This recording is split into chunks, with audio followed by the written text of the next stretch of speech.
¿Trajeron su Biblia? Bueno, quien no la trajo, acérquese con un cristiano, por favor. Y les vamos a pedir que la abran en el Evangelio de San Mateo. Por favor, Evangelio de San Mateo, capítulo 21.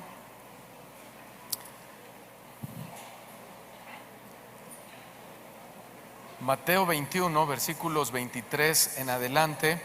El tema de esta mañana se titula ¿qué pasa cuando desafiamos la autoridad de Cristo? Seguimos nuestra serie de enseñanzas, Jesucristo, sus coincidencias y sus confrontaciones. ¿Me escuchan bien atrás? ¿No? Bueno, hay que subirle más y si no cambiamos el micrófono, porque también me estoy forzando mucho la garganta y vamos a terminar gritándonos todos contra todos, ¿verdad? A ver, más o menos ya soy mejor. ¿Qué pasa cuando desafiamos la autoridad de Cristo? Dice así la palabra del Señor: cuando vino al templo Jesús, los principales sacerdotes y los ancianos del pueblo se acercaron a él mientras enseñaba y le dijeron: ¿con qué autoridad haces estas cosas? ¿Y quién te dio esta autoridad? Respondiendo Jesús les dijo: yo también os haré una pregunta y si me la contestáis, también yo os diré con qué autoridad hago estas cosas. ¿El bautismo de Juan de dónde era? ¿Del cielo o de los hombres? Entonces ellos discutían entre sí diciendo: si decimos del cielo, nos dirá: ¿por qué pues no lo creísteis? Y si decimos de los hombres, pues tememos al pueblo porque todos tienen a Juan por profeta. Y respondiendo a Jesús le dijeron: no sabemos. Entonces Jesús les respondió: tampoco yo os digo con qué autoridad hago estas cosas. Señor, te damos gracias por el tiempo que nos diste de adorarte y de alabarte. Ahora te pedimos, Señor, una vez más que nos hables a través de tu palabra. Seremos sensibles y obedientes, Señor, porque no queremos desafiar tu autoridad. Queremos aprender de esta historia y de esta anécdota para poder ser hijos sometidos, humildes, obedientes, Señor, y siempre aceptar tu voluntad perfecta en nuestras vidas. En el nombre de Jesús, amén y amén. Este encuentro, hermanos, bueno, ¿ya me escuchan mejor en la parte de atrás? ¿Sí? Bueno, este encuentro ocurrió la última semana del ministerio de Cristo antes de su crucifixión. Cristo había bajado de Galilea a Judea y en este momento se encuentra en Jerusalén. La entrada triunfal en Jerusalén se había dado el primer día de la última semana antes de la crucifixión. Ahora, varios días después, Cristo está caminando en el templo enseñando y predicando, cuando repentinamente los líderes religiosos descienden para desafiarlo con respecto a su autoridad o con respecto a su ministerio.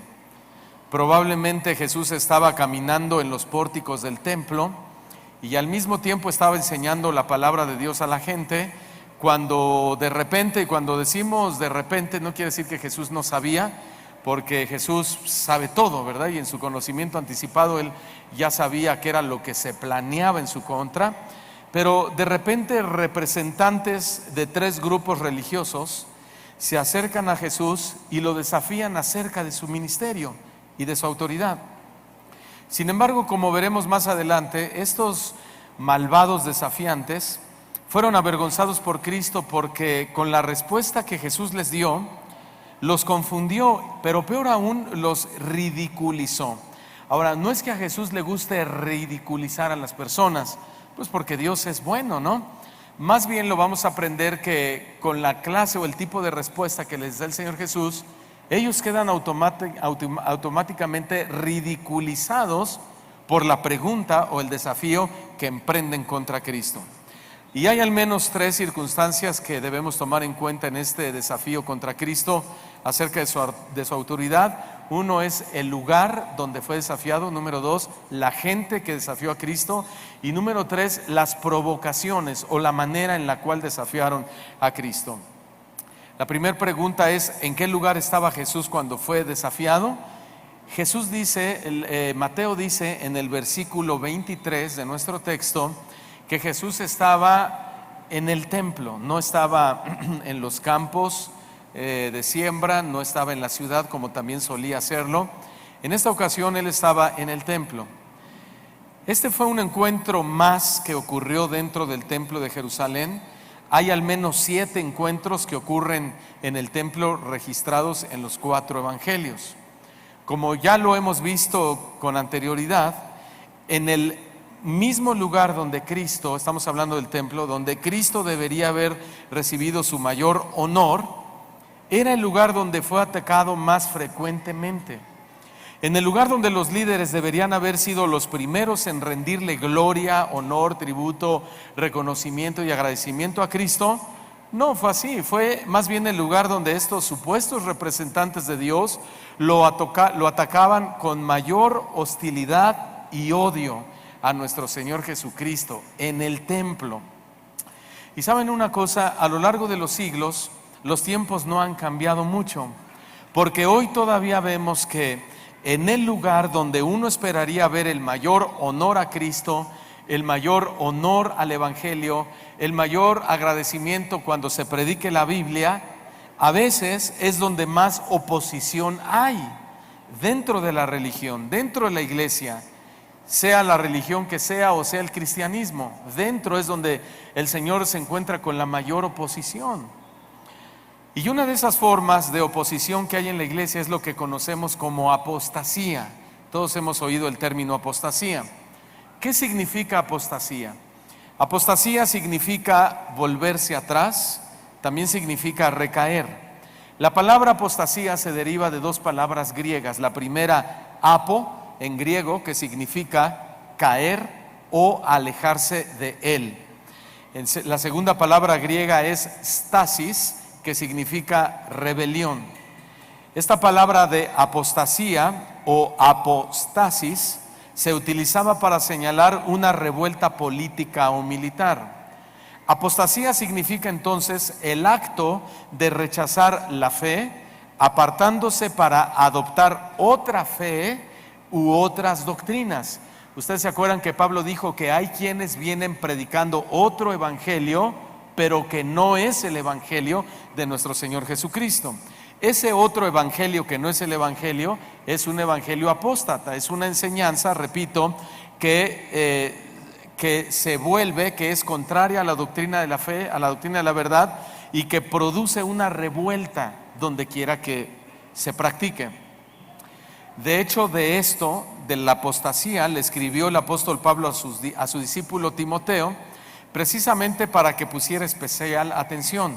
Primera de Timoteo capítulo 4, por favor, versículo 1 y 2. Primera de Timoteo 4, versículo 1 y 2, dice: pero el Espíritu dice claramente, dice el apóstol Pablo, que en los postreros tiempos, algunos ¿qué? Apostatarán. Recuerden lo que significa apostatar, significa volver atrás. En los postreros tiempos algunos volverán atrás, algunos recaerán, algunos se rebelarán, algunos causarán una revuelta ¿contra qué? Contra la fe, o apostatarán de la fe. ¿De qué manera van a retroceder y apostatar o causar una revuelta? Por haber escuchado, dice Pablo ahí, a espíritus engañadores y a doctrinas de demonios, por la hipocresía de mentirosos que tienen cauterizada la conciencia. La palabra cauterizada en el griego es la palabra kausteriazo, que significa insensible. Es decir, que aquellas personas que causan un desvío de la fe, un retroceso de la fe, una revuelta contra la fe, son aquellas personas que tienen cauterizada o insensible su conciencia. Insensible podríamos hablar de muchas maneras o hacia muchas ramas. Insensible en primer lugar hacia Dios, porque cuando alguien no tiene temor de Dios, pues le es fácil mentir, le es fácil inventar cualquier cosa. le es fácil inventar cualquier doctrina o manejar la iglesia a su forma, a su manera, a su parecer. Pero también es una insensibilidad hacia la necesidad de la iglesia, del pueblo de Dios, porque hay mucha gente que busca lo suyo propio y no le importa la necesidad del pueblo, y aún entendiendo y dándose cuenta que no está predicando la verdad, se abalanzan contra todo, contra la gente, para quitarles lo más que puedan. Entonces hay dos clases de insensibilidad y estamos hablando de apostasía. Hoy, hermanos, hay muchas iglesias apóstatas. Esa es nuestra triste realidad. Hoy hay muchas congregaciones insensibles que tienen la conciencia cauterizada o insensible hacia Dios. Iglesias que acechan a los verdaderos cristianos. Iglesias que, siendo o debiendo ser un lugar donde uno esperaría el mayor honor a Cristo, el mayor honor al Evangelio, donde uno espera escuchar la Biblia, que se nos predique la Biblia, es donde se ve una gran oposición y una gran mentira contra las cuestiones bíblicas. Por ejemplo, la música que se toca hoy en muchas congregaciones, ¿verdad? Pues hoy difícilmente se canta la palabra de Dios. ¿Por qué no se canta la palabra de Dios? Porque hay una mente cauterizada que va al frente de la congregación, hay una conciencia insensible y ya han caído, por decirlo de alguna manera, en la apostasía musical, donde ya no interesa que se cante la palabra de Dios o los versículos bíblicos, sino que hoy lo importante puede ser cantar cantos de motivación, cantos, con estilos, con rítmica, con diferente propósito, para tratar de tener a la gente contenta, a gusto, que no extrañe mucho el mundo, sino que lo que tenía en el mundo lo pueda encontrar en la iglesia. Eso es una apostasía, es una conciencia cauterizada. Los programas muchas veces de la iglesia se enfocan más en cosas triviales que en seminarios donde se enseñe la palabra de Dios. También eso es apostasía. La predicación de la Biblia, ni se diga, está en una decadencia que da horror, porque lo de hoy es dar pláticas motivacionales en lugar de principios bíblicos. Eso también es apostasía y eso es mostrar insensibilidad. Bueno, eso es lo que pasó a Jesús, lo que le pasó a Jesús en el templo con estos hombres. En lugar de darle honor, fueron insensibles, lo desafiaron y de esa manera mostraron que eran apóstatas, que ellos, aunque leían a los profetas, a Moisés y a los profetas, realmente no tenían en alta estima esa enseñanza. No era para ellos realmente lo fundamental o lo central en sus ministerios. Lo desestimaron por completo. ¿Qué clase de personas eran estas que desafiaron a Jesús? Ahí en el versículo 23, Mateo nos cuenta que fueron los principales sacerdotes y los ancianos del pueblo, ¿sí? Es decir, eran los jefes sacerdotales y eran los escribas con los ancianos. Ellos fueron los que desafiaron la autoridad de Cristo. Estos tres grupos eran los que componían el Sanedrín como líderes principales para los judíos. Ellos eran el cuerpo religioso que regía a los judíos en los días de Cristo. Ahora, aquí hay algo muy interesante. Cuando dice que eran los principales sacerdotes y los ancianos del pueblo, este artículo los, que ya notamos, aparece antes de cada uno de los nombres, lo cual en el original indica que la delegación que vino contra Cristo era una delegación de los sacerdotes, es decir, era una delegación formal. No fue algo improvisado, no es que Jesús andaba por ahí caminando y enseñando y de repente se lo encontraron y quisieron confrontarlo. No, esto era algo bien organizado, algo bien planeado, con toda esa actitud en cómo ellos iban a desafiar a Cristo. Ellos ya sabían qué le iban a preguntar, en dónde se lo iban a encontrar, qué público iban a tener. Por eso es que Mateo dice los principales y los ancianos. O sea, no era común que todos estuvieran juntos al mismo tiempo y en el mismo lugar, pero en ese momento así estaban bien organizados para desafiar a Cristo. ¿Y con cuánta frecuencia es que dentro de la religión también están los más grandes enemigos de Cristo? ¿No se han dado cuenta de eso? dentro de la región es donde están los más grandes enemigos de Cristo.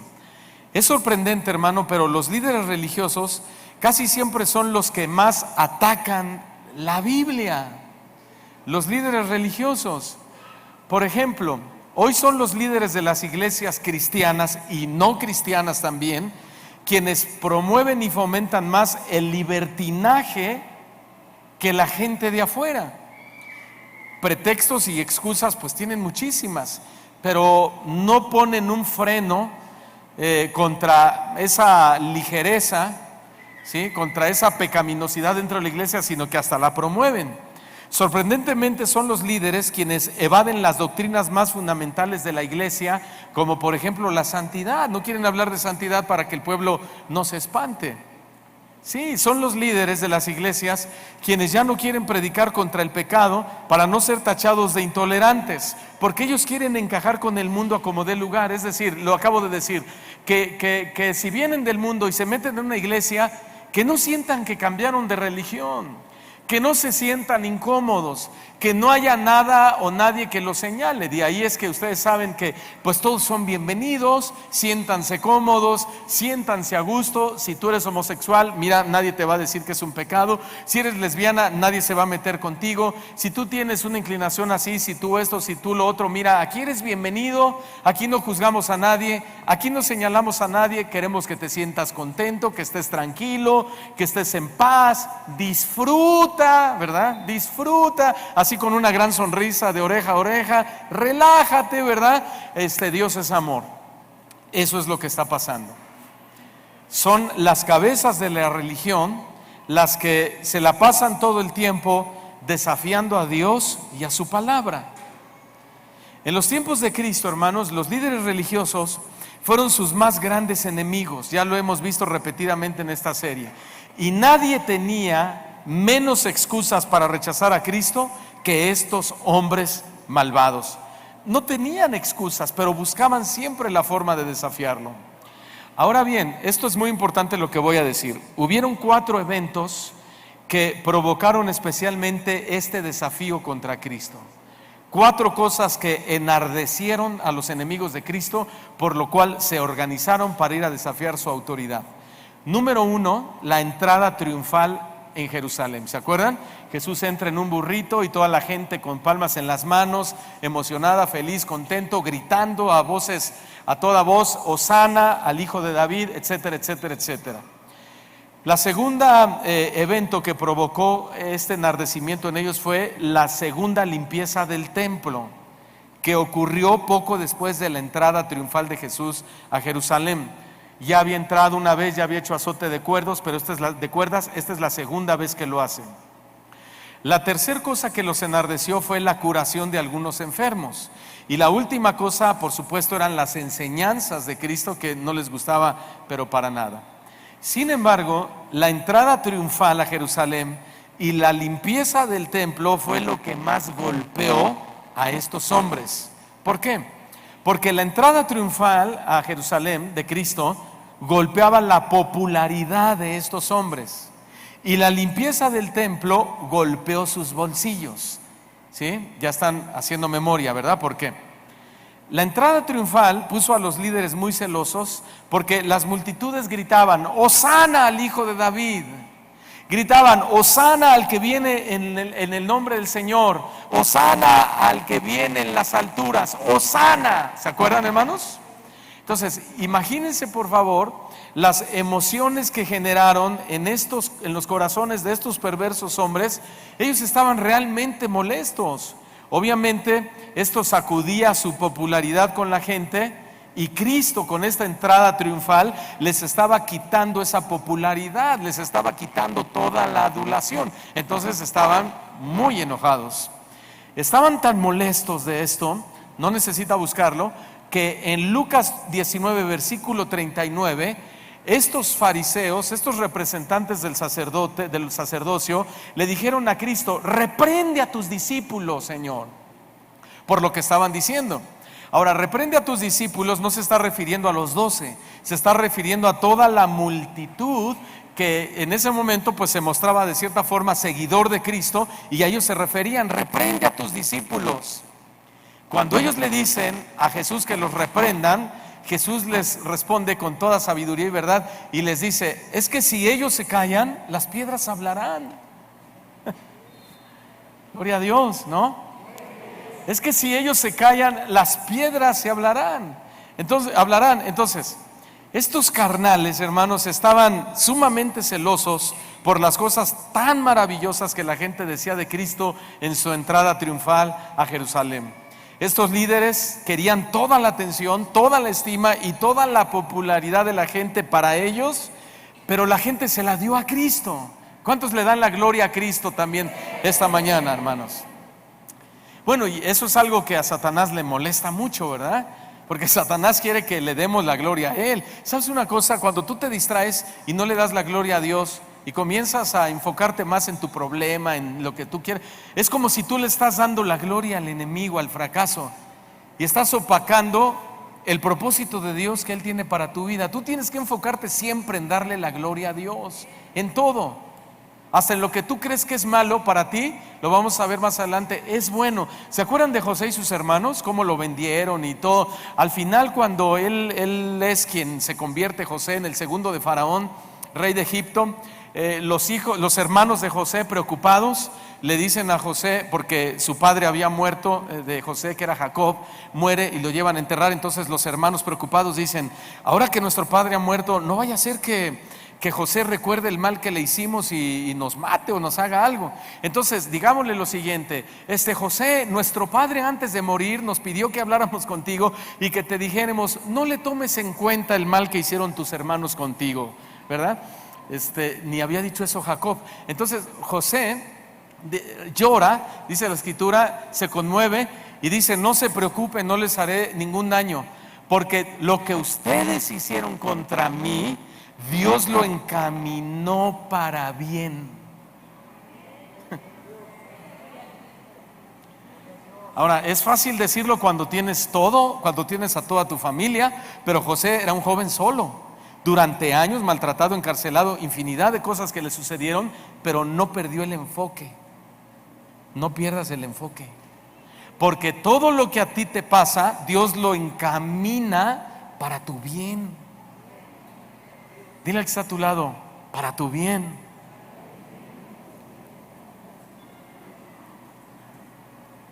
Pero estos hombres pues no entendían eso.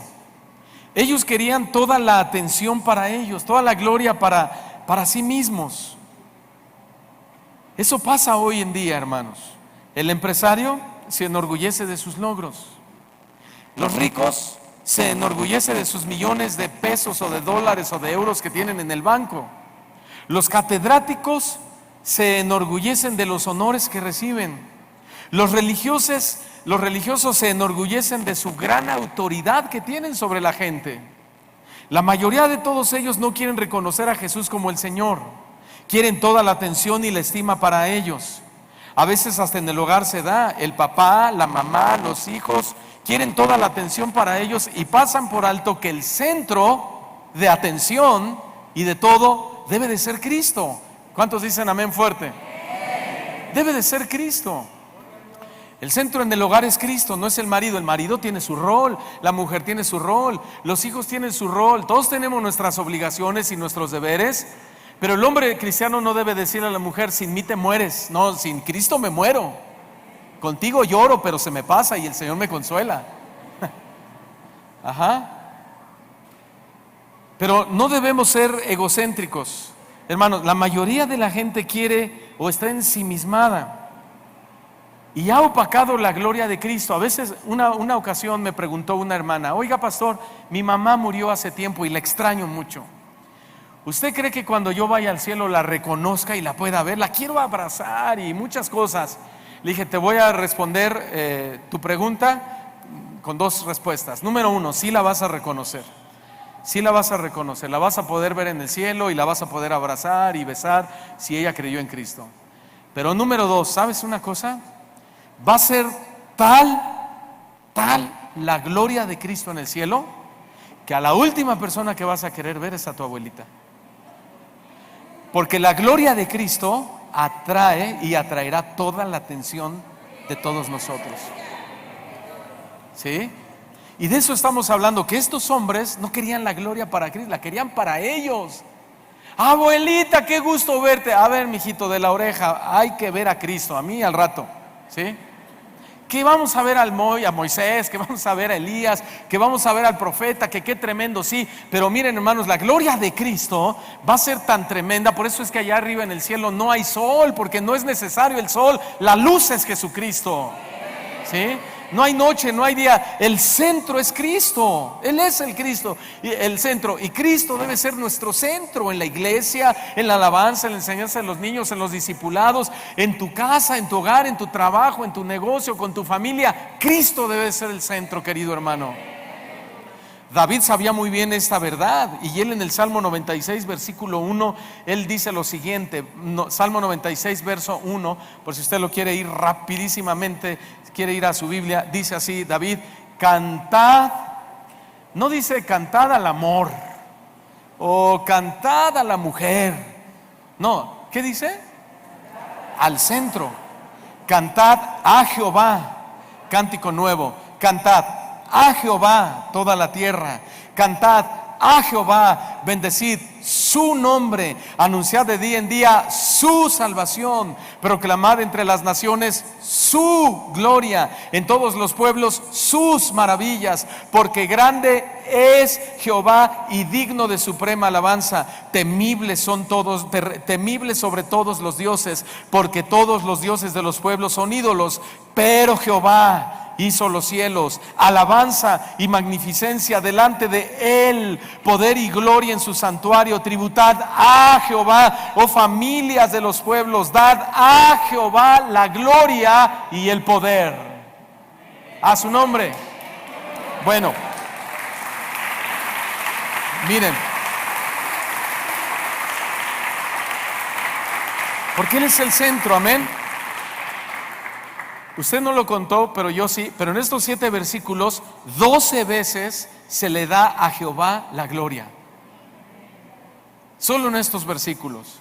El Salmo 115 verso 1 dice el salmista, escribe algo tremendo: no a nosotros, oh Jehová, y reitera, no a nosotros, sino a tu nombre da gloria, por tu misericordia, por tu verdad.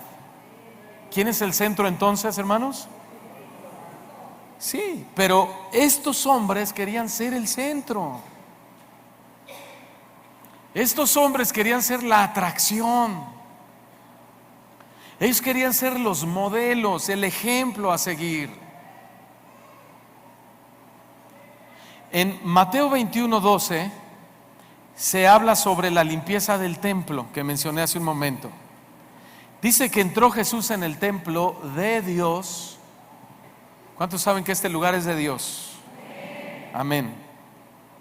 Y echó fuera a todos los que estaban usando mal el templo de Dios, que eran los que vendían palomas y compraban en el templo, y volcó las mesas de los cambistas y las sillas de los que vendían palomas.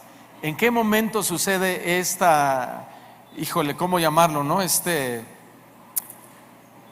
Manifestación de su celo santo, para algunos este espectáculo tan terrible, ¿no?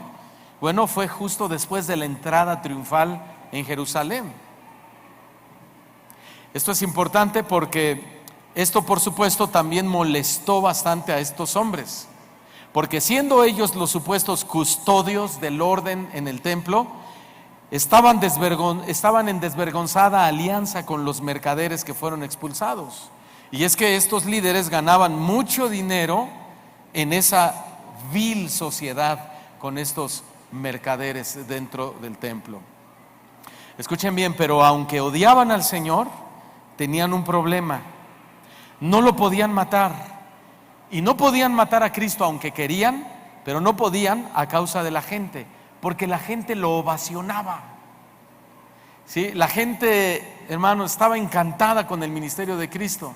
Entonces la conspiración de estos hombres, o para poder llevar a cabo esta conspiración, se les ocurrió otra cosa: no matarlo, sino quererlo ridiculizar o desafiar su ministerio o desafiar su autoridad.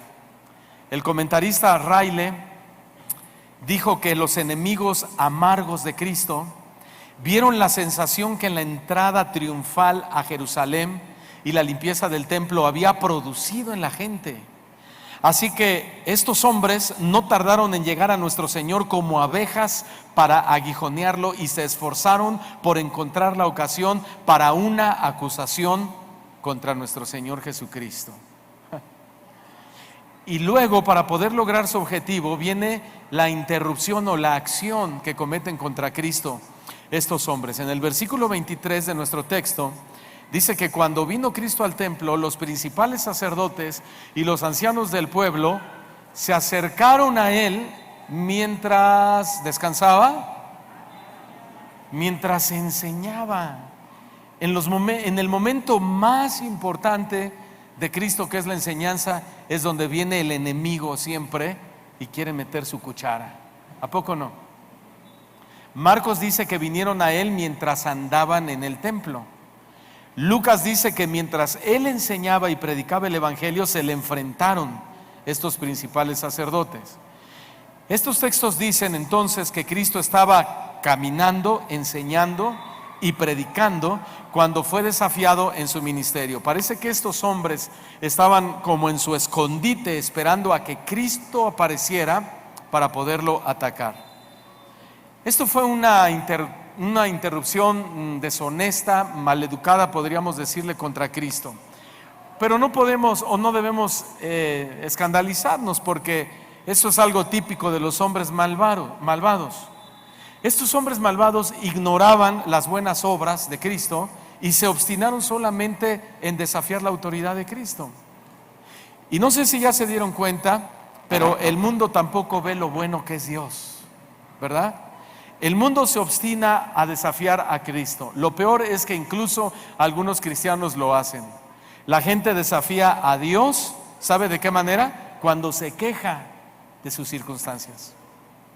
¿Estamos desafiando a Dios? Sí, ¿por qué? Por ejemplo, no queremos ver la generosidad de Dios y solo nos enfocamos en lo malo que nos sucede. Y cuando nos enfocamos en lo malo que nos sucede, dejamos de ser agradecidos con Dios, número uno. Número dos, dejamos de considerar que eso malo que nos sucede Dios lo está permitiendo y nos enfocamos en lo malo, más adelante lo voy a decir, y le preguntamos ¿por qué? Y entonces esa pregunta es un desafío a Cristo, es no entender los propósitos de Dios. No queremos ver una enfermedad o una adversidad o la pérdida del trabajo o el fracaso en alguno de nuestros negocios. ¿Por qué? Porque somos insensibles o porque no conocemos realmente a Dios. Pueden ser, ya lo dije hace un momento, dificultades que Dios está permitiendo, número uno, para formar nuestro carácter, y número dos, quizá para darnos algo mejor.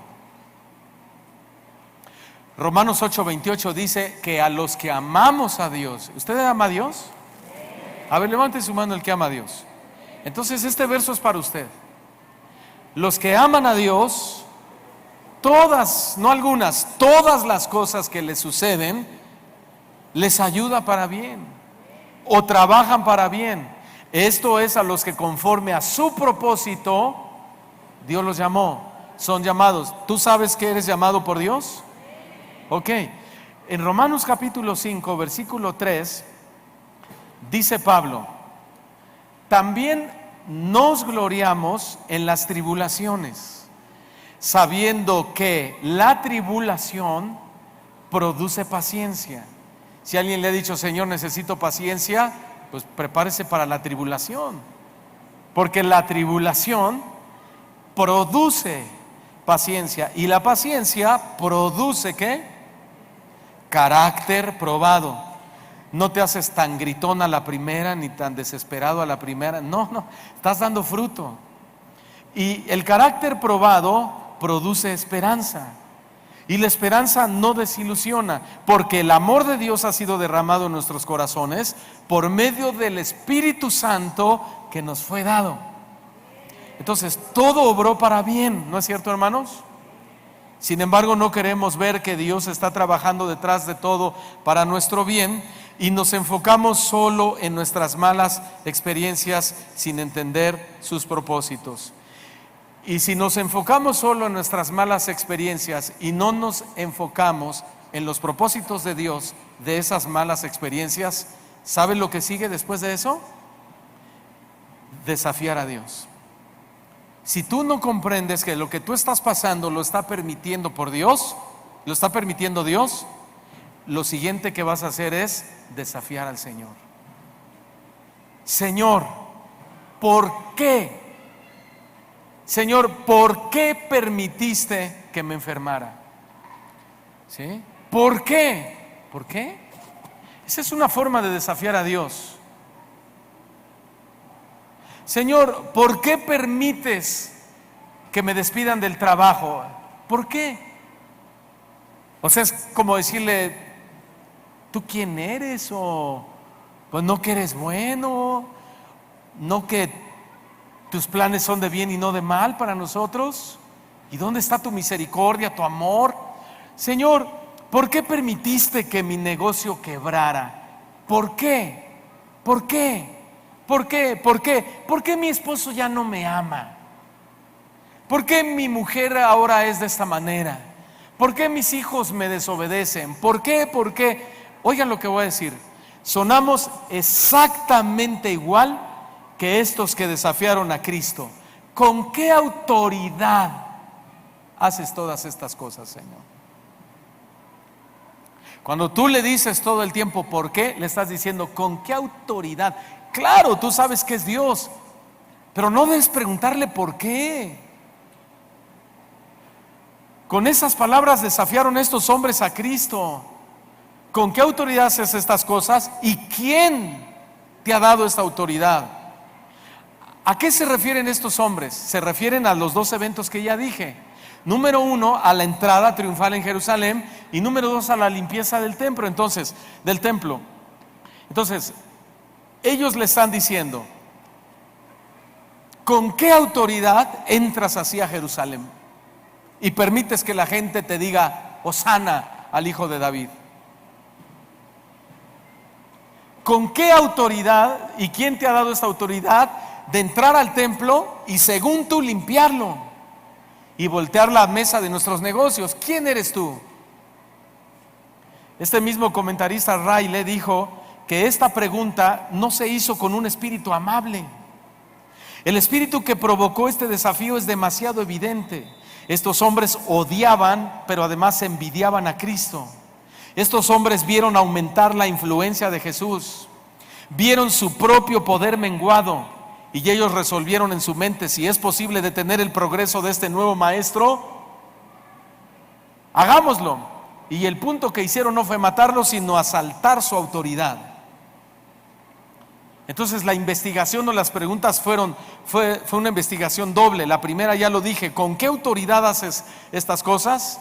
Y ya expliqué, se refieren al área de su autoridad, es decir, querían que les dijera que si su autoridad era del cielo, o sea de Dios, o si su autoridad era de la tierra o de los hombres. La segunda parte de la pregunta era ¿quién te dio esta autoridad? Es decir, ellos querían saber, ¿la gente te autorizó a hacer todo esto o lo estás haciendo por ti mismo? Más adelante vamos a ver que Cristo respondió a ambos cuestionamientos. Verán, esos hombres malvados no tenían nada que decir acerca de la enseñanza de Jesús, ni mucho menos de su testimonio, hermanos. El punto que les incomodaba, que les enojaba, que les enardecía, era su autoridad, la comisión que él tenía de parte del Padre. ¿No se acuerdan que también dijeron de él en alguna ocasión: ¿quién es este que aún el viento y los mares le obedece? ¿Quién es este que multiplica panes y 5 peces para dar alimentos a más de 5,000 personas? ¿Quién es este que calla la tormenta? ¿Quién es este que resucita a los muertos? ¿Quién es? En otra ocasión dijeron: este habla como quien tiene autoridad, y lo compararon, no como los escribas y los fariseos. Este era el Hijo del Hombre, era Dios mismo. Pero ellos eran malvados, ellos tenían envidia. Por eso el ataque era contra la autoridad de ellos. ¿Por qué estaban enfocados en la autoridad de Cristo y en el ministerio de Cristo o en la comisión muy simple de Cristo? Muy simple, porque ellos no querían perder su autoridad sobre los demás. No estaban dispuestos a perder su autoridad sobre los demás. Y esa es la razón por la que mucha gente de allá afuera no quiere venir a Cristo y no quieren rendir su vida a Cristo, y por eso atacan la Biblia. Porque no quieren perder su supuesta autoridad, no quieren perder su renombre, ni la fama que han conseguido según ellos, ni la influencia que se han ganado según ellos. Simplemente si la Biblia representa un obstáculo para que crezca el poder de ellos, pues se van a atrever a negar la Biblia, van a atreverse a atacar la Biblia y van a desafiar las enseñanzas de nuestro Señor Jesucristo. Eso es lo que hace el mundo por medio de su capitán, su general, el príncipe de este mundo, Satanás y sus demonios. Pero lo mismo sucede dentro de la religión. También caen en el mismo pecado de desafiar a Dios. Cuando un pastor ha ganado mucho renombre y ha ganado mucha popularidad y ha ganado mucha influencia sobre la gente, si la Biblia representa un obstáculo para su influencia, para su popularidad, no va a dudar tampoco en negar, atacar y desafiar las enseñanzas y promover las suyas propias. Eso es lo que está pasando el día de hoy. ¿Qué quiere decir? Que nuestro deber, ¿cuál es? No estorbar la gloria de Cristo buscando nuestra propia gloria. ¿Cuántos dicen amén a esto? No hay que opacar la gloria de Cristo buscando nuestra propia gloria. Amén. Pastor, pero es que deberíamos de cantar este canto. Está bien padre, mire, sí es rock, dicen, y suena medio pesadón, pero a los chavos les gusta. Mira, todo lo que opaque la gloria de Cristo lo vamos a quitar. No, pastor, pero que esto, pero que lo otro, y que, pastor, debería de ser un poco más light, más ligero, debería de subir a predicar pues en chanclas de baño, ahorita que hace calor, en shorts, para que nos dé más confianza al auditorio. Claro, te la vas a pasar viéndome mis uñas, mi short, mi playera, mi tatuaje que me hice por acá. Mira, todo lo que opaque la gloria de Cristo tiene que desaparecer dentro de la iglesia. ¿Sí? Porque a este lugar se viene ¿a qué? A darle la gloria a Él. ¿Sí? No a que nos vean a nosotros, no a que nos admiren a nosotros, no a que nos aplaudan a nosotros. Yo no soy tu modelo, yo modelo y trato de modelar a Cristo. Pablo dijo, imítenme a mí como yo imito a Cristo, y eso es válido.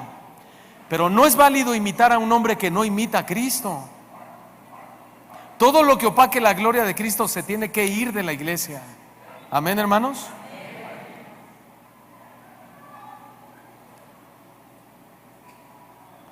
La respuesta de Cristo pues no fue lo que estos retadores esperaban. Cristo respondió a su pregunta desafiándolos. Estos hombres malvados no estaban preparados para la pregunta, y ¿sabe lo que pasó? Hicieron el ridículo tratando de resolver la situación. Porque Jesús les dijo en el versículo 24, yo también les haré una pregunta, y si me la contestan, también yo les diré con qué autoridad hago estas cosas. Y la pregunta es la siguiente: ¿el bautismo de Juan de dónde era? ¿De Dios o de los hombres? ¿Qué responderían ustedes? Bueno, ustedes ya están pastoreaditos, ¿verdad? Antes de que Cristo respondiera a la pregunta de estos retadores, ellos debían responder primero a la pregunta que Jesús les estaba haciendo. Bueno, después de todo es una propuesta justa, ¿no le parece? Les hago una pregunta y lo voy a aplicar. Yo entiendo que todos nosotros tenemos un tiempo de oración, ¿verdad? No les voy a pedir que levanten la mano, pero doy por hecho que todos la levantarían. Vamos a dejarlo así. Todos tenemos un tiempo de oración en nuestro hogar. La pregunta es, ¿cuánto tiempo de ese tiempo estamos invirtiendo en haciéndole preguntas, y con qué espíritu le estamos haciendo esas preguntas a Dios? ¿Con qué espíritu? A ver, ¿estás en la comunión con Dios? Señor, ¿cuándo me vas a sanar? Eso es un mal espíritu. Tú ya sabes que Él es sanador. Señor, ¿cuándo me vas a prosperar? Mira cómo prosperan los de afuera y mira yo todo amolado. Bueno, yo te podría dar muchos porqués, pero no es el caso. Eso es una forma de ¿qué? Estamos diciendo de desafiar a Dios. ¿Cuándo, Señor? ¿Cuándo esto? ¿Cuándo aquello? Hermanos, Jesús podría responder todos estos cuestionamientos sin ningún problema, porque pues Él es Dios. La pregunta es, ¿podríamos nosotros responderle a Él si Él nos cuestionara a nosotros? ¿Podríamos? ¿Tendríamos la respuesta que Él espera oír de nosotros? Ahora, quiero poner un equilibrio aquí, un balance. No es malo hacerle preguntas a Dios. Podemos y debemos podemos preguntarle lo que querramos.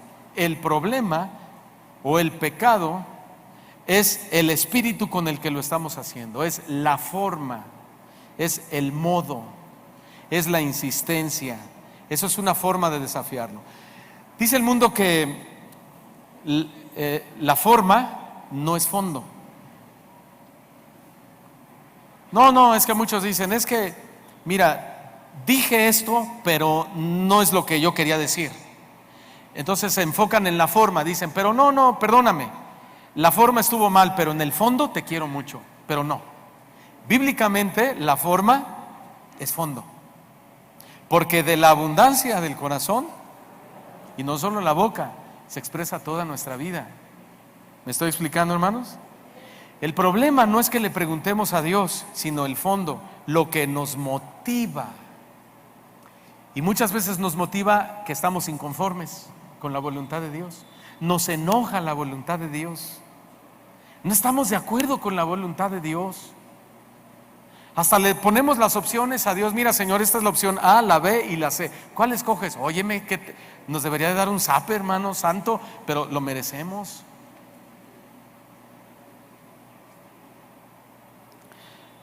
En el relato de Marcos, cuando Jesús les dice, yo les haré una pregunta, en Marcos lo dice de otra manera. Jesús les dijo, respóndanme.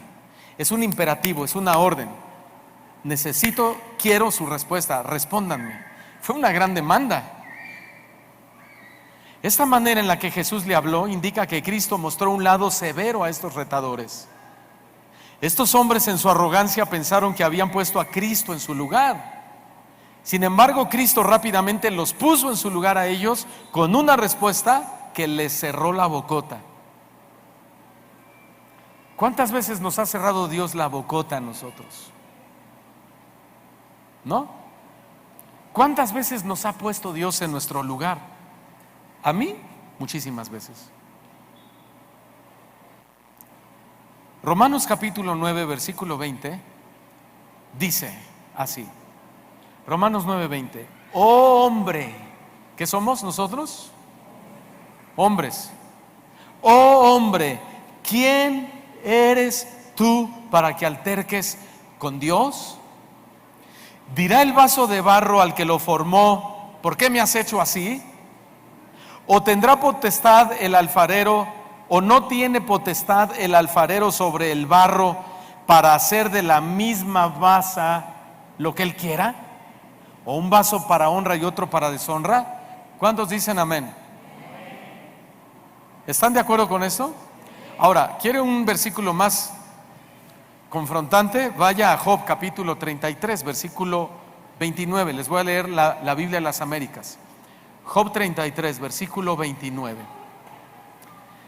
Dice así: he aquí, Dios hace todo esto a menudo con los hombres para rescatar su alma de la fosa, para que sea iluminado con la luz de la vida. Ponga atención en lo que sigue, verso 31. Dice: pon atención, Job, escúchame, cállate y déjame hablar. Versículo 32. Si algo le dice Dios a Job, tienes que decirme, bueno, respóndeme. habla, porque yo deseo justificarte. Pero si no tienes nada que decirme, escúchame, cállate y te enseñaré sabiduría. Uf. No, yo quiero ese versículo en un cuadro, hermanos. Yo quiero ese versículo a la par de mi cama, donde yo tengo mi tiempo de comunión con Dios. Tenemos que aprender a cerrar nuestra boca para dejar que Dios hable. Yo esperaba una amen fuerte ahí, hermano. ¿Sí? Tenemos que aprender a cerrar nuestra boca cuando Dios nos habla.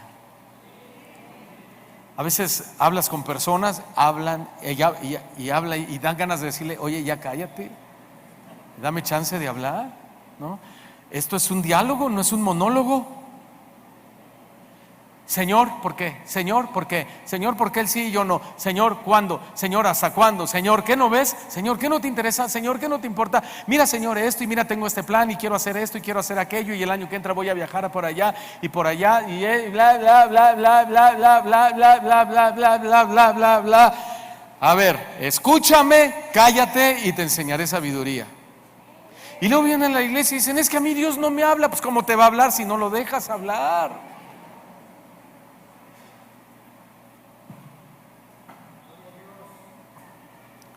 ¿Tienes tu tiempo de comunión con Dios? Qué bueno, ora al Señor, dale gracias. Guárdate en momentos de completo silencio para que escuches con claridad su voz. Y al final adórale, alábale, agradece, le glorifica a Dios. Párate y sigue haciendo tus actividades, pero déjalo hablar.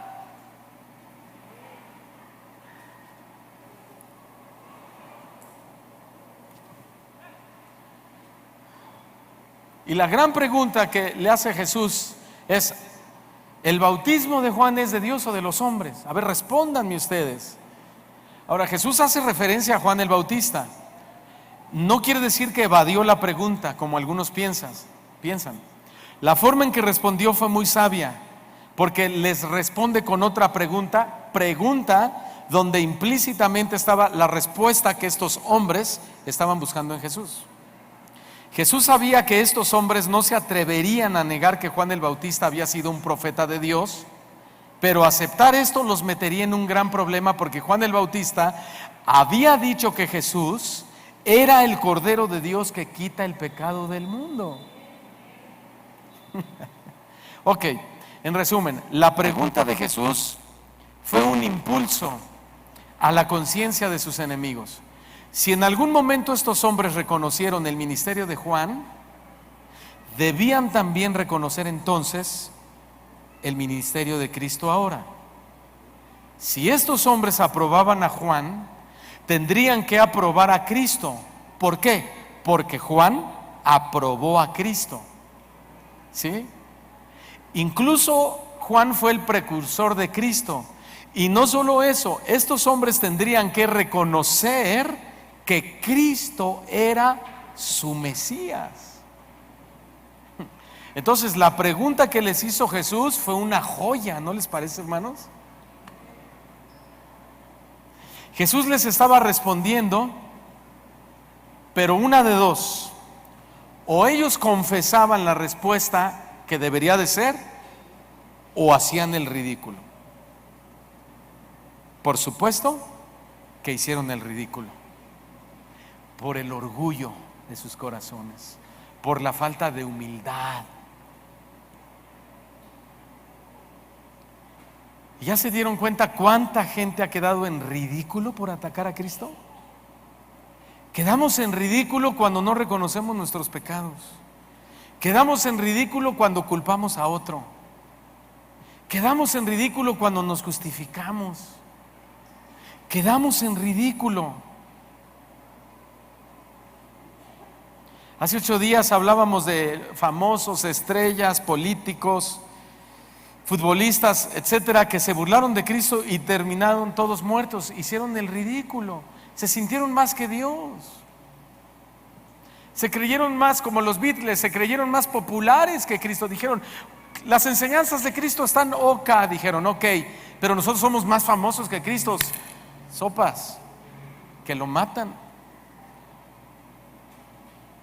Entonces, cuando Cristo los desafía, ahora ¿Saben lo que hacen ellos? En lugar de reconocer, comienza a dar de vueltas su cabeza en su razonamiento. ¿Quién puede ganarle a Dios, hermanos? Entonces ellos, dice el versículo 25 y 26 de nuestro texto, después de la pregunta de Jesús, discutían entre sí o razonaban, se ponían de acuerdo y decían, bueno, si decimos que el bautismo de Juan es del cielo, pues nos va a decir, ¿por qué pues no lo creíste? Y si decimos que el bautismo de Juan era de los hombres, pues le tenemos miedo al pueblo porque todos tienen a Juan como profeta.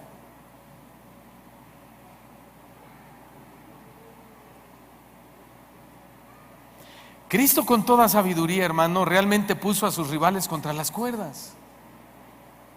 A estas alturas ya no les importaba, fíjense lo que voy a decir, a ellos la forma de responderle a Cristo la pregunta. No, lo que realmente les preocupaba, les importaba, es que no era a Cristo a quien estaban ya poniendo en evidencia contra el pueblo, eran ellos los que estaban en peligro contra el pueblo. Ya no sabemos qué responder porque todo lo que usemos será usado en nuestra contra. Bueno, ¿quién decía el Chavo del Ocho? Qué bárbaro, qué bruto. Así están ellos. En su razonamiento consideraron más su popularidad y su peligro, y ya no sabían qué hacer. Si decimos que Juan era del cielo, él dirá, pues ¿por qué no creísteis? Si decimos que Juan era del cielo, hermanos, en la Biblia hay muchas doctrinas y muchísimos temas que son del cielo, amén, como la santidad, la honestidad, la justicia, el celo santo, la moralidad, el pecado, el infierno, etcétera, etcétera, etcétera. Sin embargo, muchos predicadores, al no querer perder su popularidad, que de eso estamos hablando, no se atreven, como estos hombres, a predicar estas doctrinas. Se encuentran en la misma cobardía que estos hombres.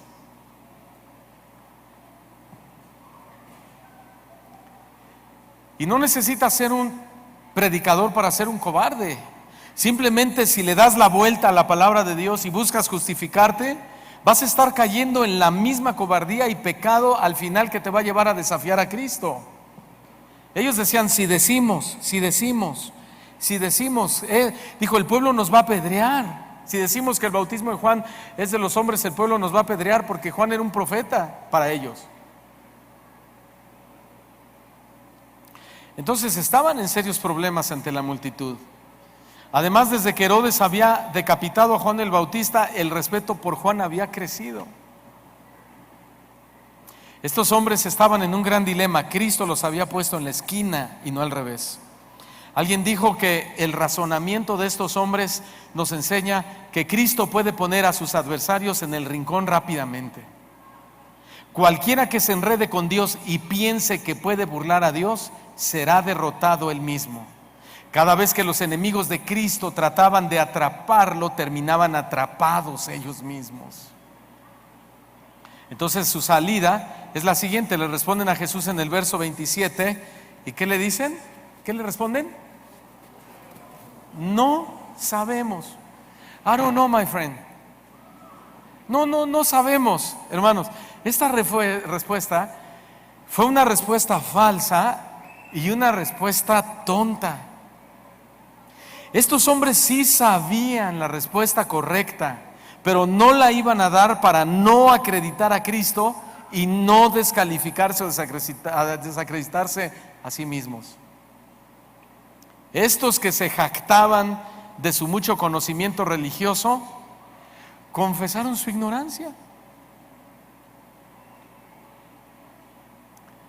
Aunque más que nada quizá fue una respuesta política para no quedar mal con el pueblo, aunque en realidad estaban quedando como verdaderos tontos. No sabemos. Y el pueblo que lo seguía y que oía, ¿cómo que no sabemos? Si tú nos predicas, tú nos aconsejas, tú nos ministras, ¿cómo que no sabemos?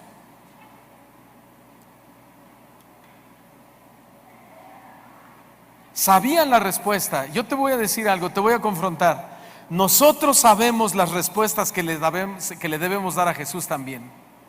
Las conocemos. Y sin embargo quedamos como tontos cuando le respondemos como ellos: no sabemos, Señor. Cuando Dios nos pregunta: ¿sabías que debes amar a tu esposa? Ay, no sabía, Señor. ¿No sabías? ¿Cómo quedamos? Cuando Dios te pregunta: mujer, ¿sabías que debes honrar a tu marido aunque ya no te ha dado flores últimamente? Ay, no sabía, Señor, que lo debería de honrar. Ah, no sabías. ¿Cómo quedas? Cuando te pregunta: ¿sabes que debes servirme? Ay, ¿a poco, Señor? Yo pensé que salvadito y sentadito. ¿Sabes que debes evangelizar y traer a las almas perdidas a la iglesia? No, no sabía, Señor. ¿Cómo quedas, hermano, delante de Dios? Cuando nos pregunta: ¿sabes que debes ayudar al pobre? ¿Sabes que debes ayudar a tu hermano que está en necesidad? ¿Sabes que debes dar a la obra de Dios? Ay, no sabía, Señor. ¿Están enojados, hermanos?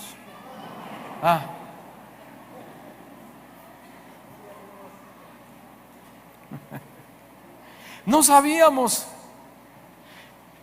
¿Cuántos sabemos las respuestas a estas preguntas y sin embargo quedamos como tontos cuando le respondemos: no sabemos, como le dijeron estos hombres? ¿De veras no sabías que tienes que amar a tus enemigos? Bueno, ya un cristiano, ¿no? Uno que no es cristiano, pues sí, no lo sabía, pero el cristiano ya lo sabe. Etcétera, etcétera, etcétera, etcétera. Ahora, para terminar, vamos a ver el resultado de la respuesta que estos hombres le dieron a Jesús. Respondiendo, Jesús les dijo, verso 33: ni yo les diré con qué autoridad hago estas cosas. Ni yo les diré. Hermanos, debido a que estos hombres no respondieron a Cristo con honestidad, Cristo no estaba obligado a responderles sus cuestionamientos acerca de su autoridad. Escuchen bien, Cristo no da y nunca dará respuestas a las personas deshonestas. Cuando le hacemos preguntas a Dios con las motivaciones equivocadas, no obtendremos ni una sola contestación de su parte. Dios no responde preguntas deshonestas como esa, desafiantes. Entonces ya cambia tu modelo de oración. Ya no vuelvas a decirle: Señor, ¿por qué? ¿Por qué no me das? ¿Por qué? ¿Qué dice la Escritura? A ver, ¿qué dice? ¿No dice Dios que Él le da de comer a los pajaritos? ¿Verdad que sí? ¿Y tú has visto alguna vez un pajarito que se la pasa diciéndole a Dios? No, esos están ahí, ¿verdad? En su nidito, esperando, y Dios en su sabiduría les manda el gusanito. ¿No? Ni le piden a Dios. Y los cristianos estamos, y no dice la Escritura que nosotros valemos más. ¿No? ¿Sí o no? Entonces, cambia tu modelo de orar, por favor. Ya deja de decirle: ¿por qué? ¿Por qué? ¿Por qué? ¿Por qué a mí? ¿Por qué esto? ¿Por qué me pasa? ¿Por qué él sí y yo no? ¿Por qué me das y yo te doy? ¿Por qué no me sanas si se supone que tú eres Dios? Etcétera, etcétera, etcétera, etcétera, etcétera, etcétera. Cambia tu modelo porque vas a decir: pastor, por más que oro y por más que oro y por más que oro, pues Dios no me habla. No, ni te va a hablar, ni te va a contestar, porque tu oración es una oración maleducada. Tu oración es una oración desafiante, porque tu oración es una oración deshonesta. Él sabe de lo que tienes necesidad mucho antes de que se lo pidas. Por eso Él ha dicho: busca primeramente el reino de Dios y su justicia, para que todas las demás cosas naturales, físicas, como se llame, vengan por añadidura, solitas van a llegar. Cambia tu modelo de orar. Dejemos de desafiar a Dios. O respetamos a Dios o jamás, así como lo oye, obtendremos sus respuestas.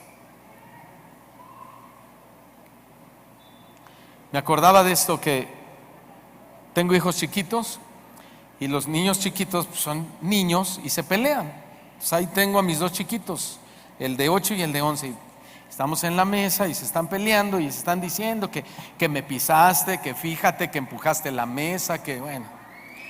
Entonces, número uno, les digo, ¿saben lo que representa la mesa? No. Bueno, les voy a explicar. La mesa representa comunión, representa paz, armonía, felicidad, gozo, bendición de Dios, provisión de Dios. Cuando nos sentemos a la mesa hay que ser pacíficos, no hay que pelear, no hay que contender, hay que darle gracias a Dios por este gran momento. Estés comiendo lo que estés comiendo, no necesitas ser un manjar. Ok, ¿entendieron? Entendimos. Y vienen las semanas y estamos trabajando en eso. Y entonces estamos en la mesa y están otra vez peleando y están peleando y están peleando, y de repente me está hablando uno por acá y me habla el otro al mismo tiempo por acá, y el otro por acá y el otro por acá, y yo ya no oigo y no entiendo a nada. Y yo, ¿saben lo que le dije? Miren, me voy a parar y yo me voy a ir a sentar a la sala y voy a comer solo. No los voy a oír, porque son necios. Claro, son niños, los estamos formando, pero tampoco los estamos dejando que hagan lo que quieran. Porque el hijo que lo dejamos que haga lo que quiera cuando crece, dice el proverbio, es una vergüenza para la sociedad. Le dieron todo menos educación, le dieron todo menos valores, le dieron todo menos principio, le dieron todo menos disciplina, le dieron celular, le dieron televisión en su habitación, le dieron esto, le dieron aquello, le dieron la mejor escuela, le dieron todos los permisos que quisieron, y al final es un hijo rebelde, alejado de Dios. Por eso dice que el hijo consentido es vergüenza de su madre. ¿Saben por qué? Porque el rol de la madre es la educación de los hijos. Mientras el padre está trabajando, la señora tiene que quedarse a educar a sus hijos. Tiene que enseñarle a orar, tiene que enseñarles en su devocional con Dios, tienen que enseñarles a honrar a sus padres, a su madre, tienen que enseñarles a buscar al Señor, tienen que buscar. Por eso es que Pablo a Timoteo le dijo a Timoteo, tu madre Eunice y tu abuela Loida, dos mujeres que te enseñaron las escrituras, le pusieron las bases cuando era niño.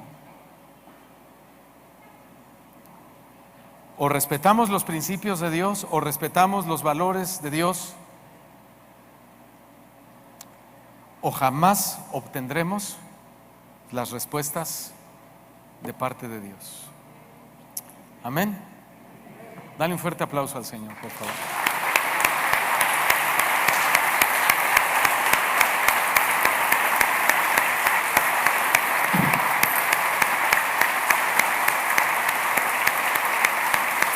Amén. Cierren sus ojos, hermanos. Vamos a orar. Cierren sus ojos, humillen su cabeza. Por favor, ya nos vamos. Si en algún momento hemos desafiado a Dios con nuestra conducta, si lo hemos desafiado con una mala forma de orar, una forma deshonesta, quizá irrespetuosa, como lo acabamos de decir, que es muy probable, vamos a orar y vamos a pedirle perdón a Dios. Si tú reconoces eso, ponte de pie ahí en tu lugar y con humildad, y vamos a ponernos bajo la autoridad de Dios, ¿sí?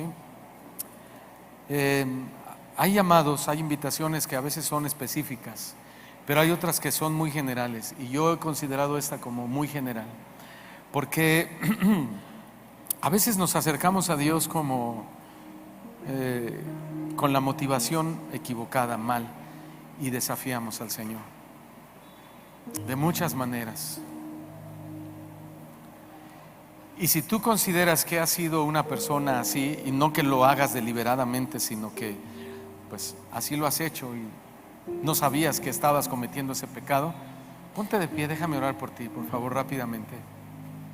Y vamos a pedirle a Dios de su gracia, vamos a pedirle a Dios de su misericordia, y vamos a hacer un esfuerzo grande para ponernos bajo la autoridad del Señor y no acercarnos a Él como estos hombres que le preguntaban y lo cuestionaban. Porque cuando el Señor nos desafía a nosotros y nos cuestione, nos tendrá que responder como a Job, que le dijo: escúchame y cállate y te enseñaré sabiduría. Levanta tus manos. Señor Jesús, enséñanos sabiduría. Hemos hablado mucho, Señor, hemos sido muy habladores y hemos sido sabios en nuestra propia opinión. Hemos creído durante mucho tiempo tener la razón nosotros y hemos querido que las cosas se hagan a nuestra manera y hemos querido incluso darte a ti la forma. Pero no, Señor, eres tú quien nos da forma a nosotros. Somos nosotros los que tenemos que conformarnos a tu imagen. Pero nos hemos amoldado al mundo, Señor, y el mundo reclama, el mundo critica, el mundo es deshonesto, pero también nosotros hemos sido deshonestos, Señor, y no hemos sabido darte honor en tu templo, el lugar donde tú deberías de recibir todo el honor, toda la gloria. Ha sido un lugar donde más bien has recibido de nosotros malas oraciones, malas posturas, malas motivaciones. Todos levanten sus manos al Señor.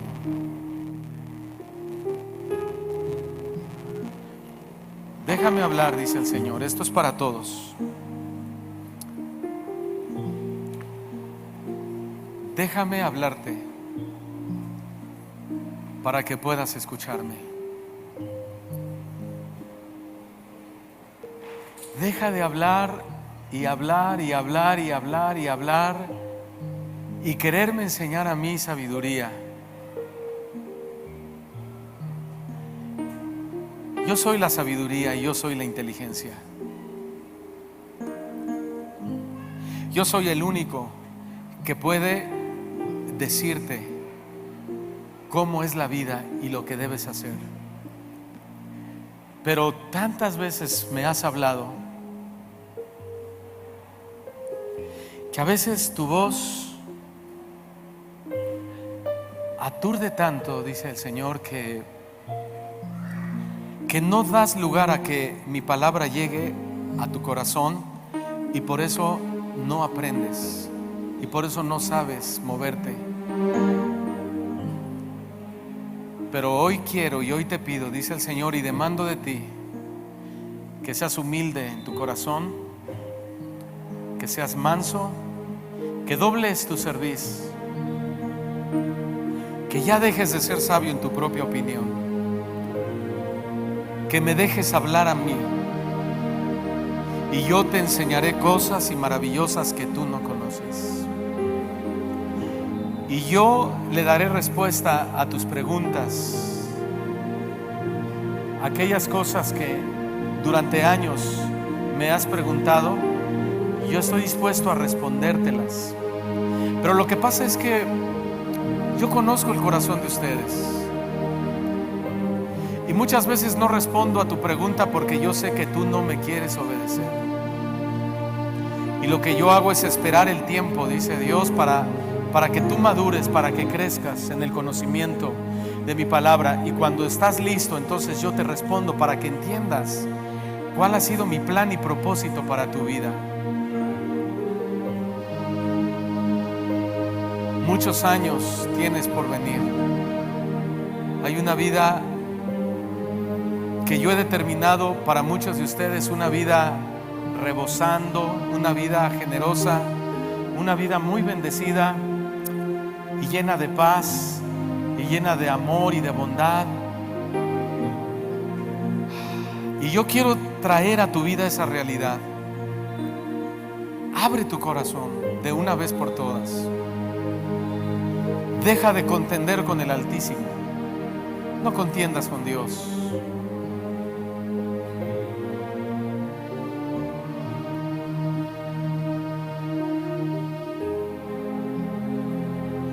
Yo tengo palabras de vida y de vida eterna.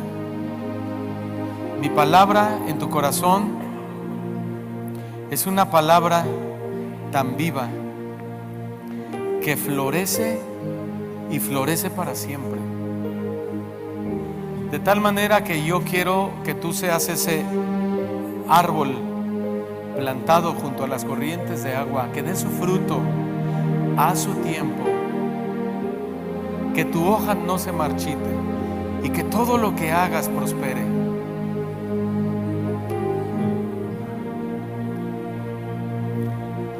Aparta de tu corazón y de tus labios todas esas preguntas que no deberías hacerme. Pero algo te digo: busca primeramente el reino de Dios y su justicia, y todas las demás cosas yo te las voy a añadir, una por una. Los leoncillos necesitan y tienen hambre, pero los que buscan a Jehová no tendrán falta de ningún bien.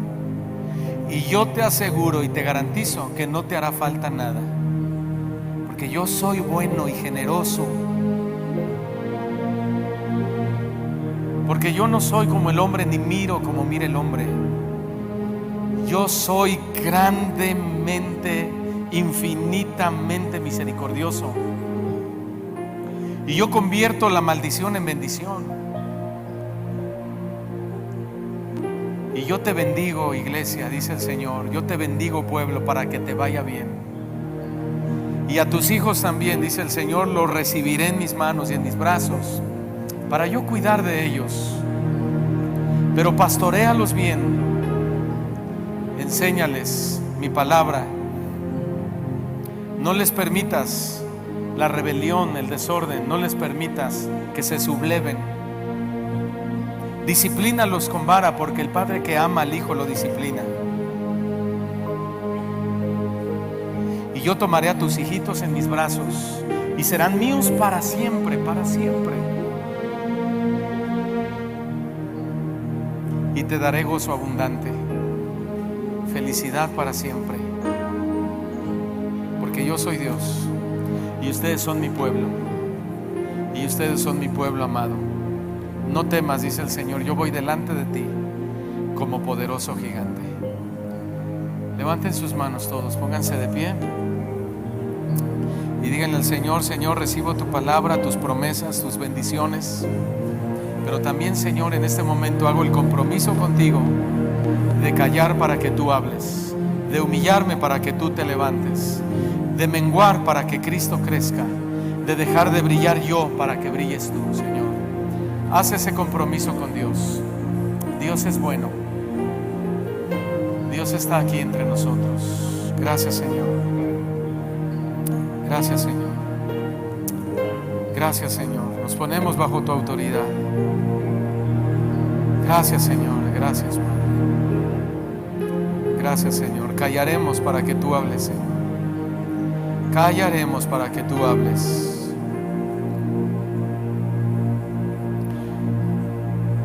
No tomes decisiones, dice el Señor, donde yo con claridad no te haya respondido, para que te vaya bien. No las tomes, ve a mi palabra. Yo allí te guiaré y te diré a dónde ir. Yo te voy a responder.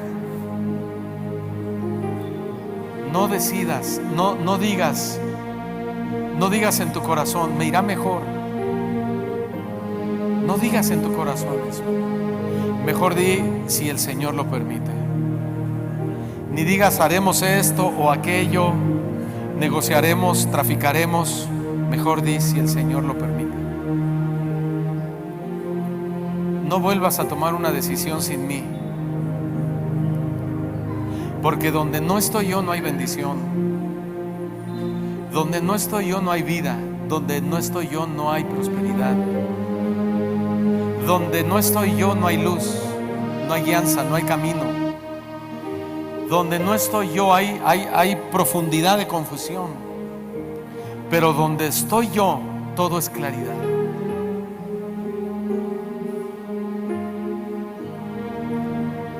Solo dime, Señor, lo que tú digas haré. A donde tú me lleves iré. Como lo hizo Abraham, el padre de la fe, que salió de la tierra como viendo al invisible. y obedeció a Dios. Ni siquiera vio la tierra que Dios le prometió. Murió, pero él murió creyendo. Mantente creyendo, dice el Señor. Y tú verás, y tus hijos verán, y tus descendencias lo verán. Recuerda que yo soy Dios fiel. Recuerda que yo no miento.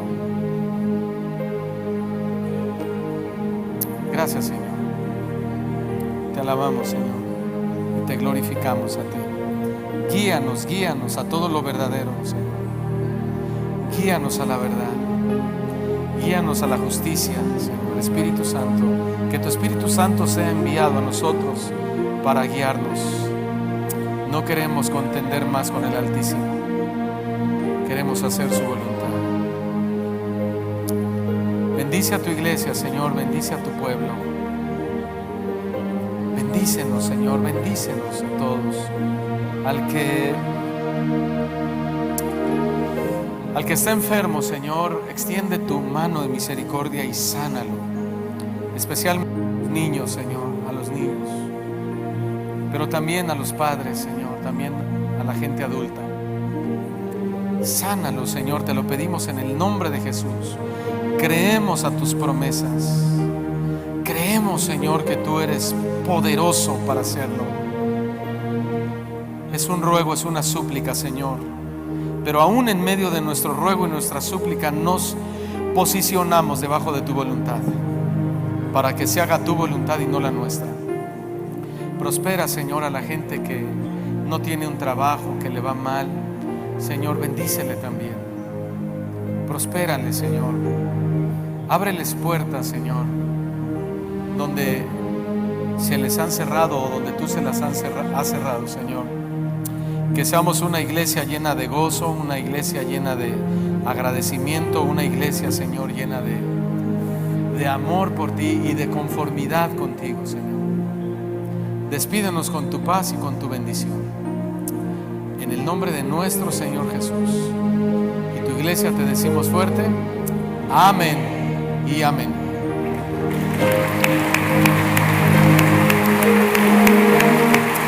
Aleluya. Gracias, Señor.